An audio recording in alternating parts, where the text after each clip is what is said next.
So, good day everyone. So, let's proceed for our final topics, which is the personality disorder.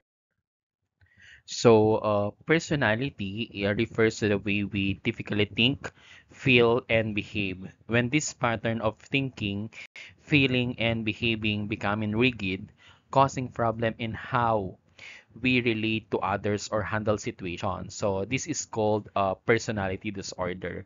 So meaning someone's personality traits are inflexible and can lead to difficulties in relationship and everyday life. We have categories of personality disorder. We have your cluster E, which is the odd or eccentric. So these people may seem strange or unusual. So the example here, we have the paranoid, which is the distrustful and suspicious. We have also here the schizoid, which prefer being alone and distance. And we have this schizotypal, that is odd thoughts or behavior.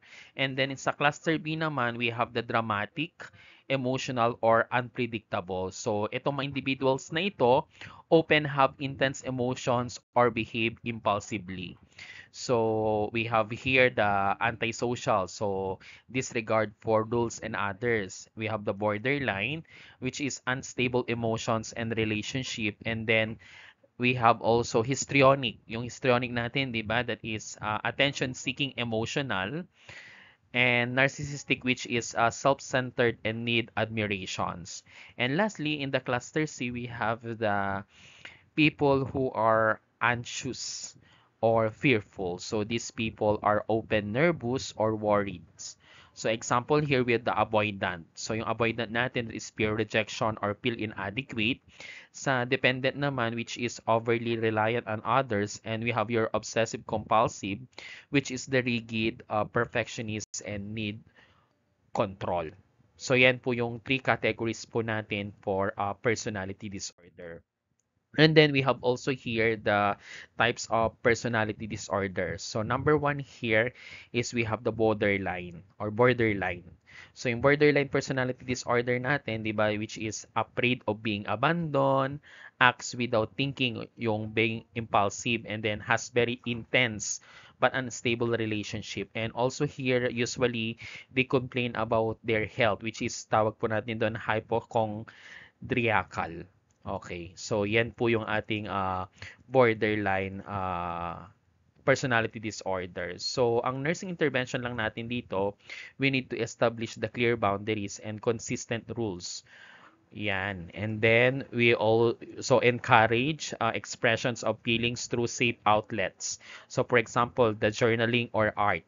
And teach healthy coping skills to manage their emotional swings. Example, help the patient's use of deep breathing or mindfulness when feeling abandoned or angry. Okay, and then avoid po natin dito yung reinforcing manipulative or self-harming behavior. So that is for borderline. And then we have your antisocial. In the antisocial personality disorders, ang kwan natin dyan is breaking the rules or law. They also have the low self-esteem, and then lack of guilt. Yan po mga yan. So, ang nursing intervention lang natin dyan, set firms, consistent limits, and enforce consequences. So, example, sabihin natin sa kanila, you may participate in group therapy if you follow the unit rules today. And then, avoid also here arguing, stay neutral and calm. And also, promote accountability and responsibility for actions. So, example dyan natin is help our patients recognize their action affect others in role play or reflections. Another intervention is encourage the development of empathy development of empathy gradually. Next one, we have your dependent. Sa dependent naman nating personality disorder, usually here is constantly seek attention, lack of self-confidence, and overly reliant on others.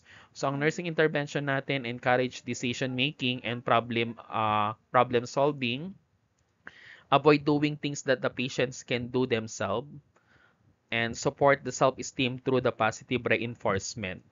So, and lastly, help set the realistic goal for independence. So, yan po yung goal natin for our dependent personality disorder. And lastly, we have here the schizoid. Sa schizoid personality disorder natin, usually these are withdrawn, emotionally distanced, prefer being alone. So, ang nursing intervention natin dito, respect need for privacy and space, and gently encourage social interactions at a comfortable pace, and focus on the building trust over time. So avoid natin yung pushing emotional closeness, and also suggest structured solitary activities to build the confidence. Okay, another personality disorder that we have our schizotypal personality disorder. So, ang key traits natin dyan usually poor social skills, add eccentric thoughts or behavior, and may believe in the magical thinking. So, the nursing intervention lang natin dito is encourage the reality-based thinking and gently challenge distorted beliefs. So, example, if the patient believes they have the psychic power, pwede po nating sabihin, that sounds important to you. Can we also look at the other possible explanations? Also, pwede rin po nating nursing intervention dyan, accept eccentric behavior without reinforcing it, and we need to use a clear, concrete language to prevent the misinterpretations. Another personality disorder we have is trionic, which is seek attentions, dramatic or emotionally shallow, very focused on appearance. So, ang example natin dyan or the nursing interventions that we have is set clear, respectful limits on attention-seeking behavior. So, example, let's focus on what you're feeling, not just how you look today. And we also reinforce appropriate ways of gaining attentions. Example, sharing accomplishments or being kind. And another one nursing intervention is encourage reflection on feelings rather than dramatizations. Okay? And focus on the strength beyond their appearances. Okay? And then we have the avoidance. Yung avoidant naman natin, that is a fear of rejection, socially withdrawn, or low of self-esteem. So, ang importante dyan na nursing intervention natin is building a trusting, accepting relationship, avoid criticism. So, example, be encouraging and non-judgmental. So, pwede nating sabihin, you're doing great, just talking with me today. And also, we need also to encourage participation in small or low pressure social setting. So, invite natin sila to join a small support group, but let them observe first. And also, we need also to praise efforts to engage or take initiative, even if small, and help set achievable goals to build their confidence. And then we have another personality disorder. We have the paranoid personality disorder. So usually these are the does not trust others, always suspicious, and keep things very private. And they always blaming others for their problems. So gumagamit sila ng defense mechanism na projections. Okay, yan po yun. Tapos, ang pwede natin gawin dyan, establish the trust slowly but consistent and honest communications. So, example, sabihin natin sa kanila, I will check in with you every day at 10 a.m. just like we discussed. And avoid humor or sarcasm. It can be misinterpreted. And don't challenge their suspicious belief directly.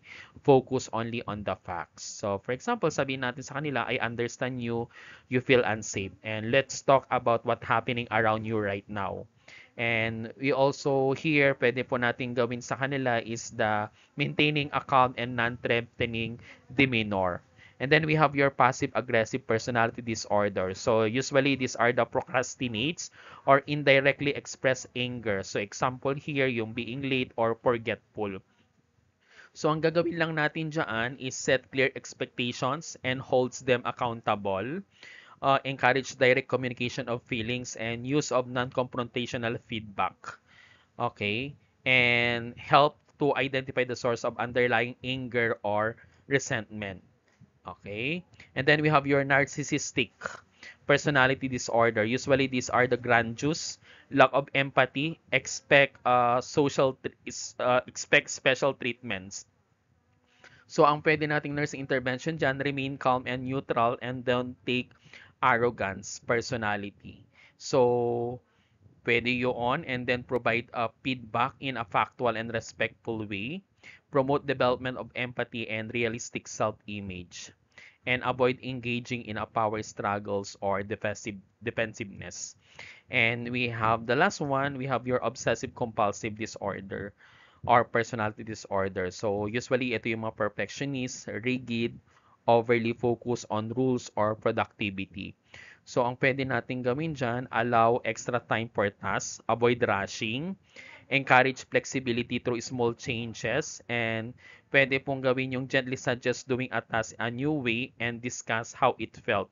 And reinforce that mistake are part of learning and growth. And lastly, we need to teach the relaxations and stress reduction techniques. So, yan lang po yung mga importante na maalala natin in terms of the personality disorder. Okay?